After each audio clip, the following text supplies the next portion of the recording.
আসসালামু আলাইকুম গাইস, আপনারা কেমন আছেন? আমি তো আলহামদুলিল্লাহ ভালো আছি। তো শুটকি রান্না করব, চলে আসলাম ভিডিও নিয়ে। লইটা শুটকি ভুনা করব। তো পেঁয়াজ আর রসুনটা দিয়ে দিছি, দিয়ে একটু ভাজা ভাজা করে নিলাম, আর দিছি 2টার মতো কাঁচামরিচ। আর এখানে দিয়ে দিলাম একটু আদা রসুনের পেস্ট, হলুদের গুঁড়া, মরিচের গুঁড়া, ধনিয়া গুঁড়া, স্বাদ মতো লবণ দিয়ে একটু পানি দিয়ে ভালোভাবে কষিয়ে নিব মশলাটাকে।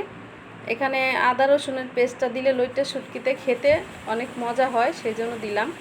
অনেকে হয়তো শুটকিতে আদা রসুন খায় না, কিন্তু সব শুটকিতে না, লইটা শুটকি ভুনাটায় আদা রসুন দিলে একটা সুন্দর স্মেল আসে, খেতেও ভালো লাগে, মজা হয়, সেই জন্য দিলাম।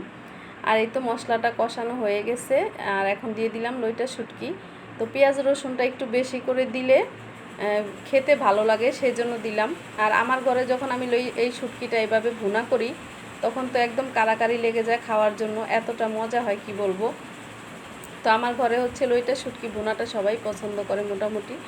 আমার ছেলে হচ্ছে বেশি পছন্দ করে, তো একটু ঝাল করে আজকে রান্না করছি। মেয়ে অবশ্য আজকে অল্প খাবে, মানে বেশি একটা খাবে না, কারণ হচ্ছে ও ঝাল পছন্দ করে না। আর সবাই একটু ঝাল খায়, ওই ঝাল খায় না, তো সেই জন্য একটু ঝাল ঝাল করে রান্না করলাম। আর এই তো শুটকিটা আমার হয়ে গেছে, দেখুন একদম কড়াইতে কিন্তু তলিতে লাগেনি, আমি একদম ভাজা ভাজা করে নিছি। ভাজা ভাজা করে নিলে কিন্তু খেতে মজা হয়। তো ভিডিওটা যদি ভালো লাগে অবশ্যই শেয়ার করে দিবেন, লাইক দিবেন, সাবস্ক্রাইব দিবেন, আর পেজে দেখে থাকলে ফলো দিয়ে লাইক দিয়ে সাথেই থাকবেন।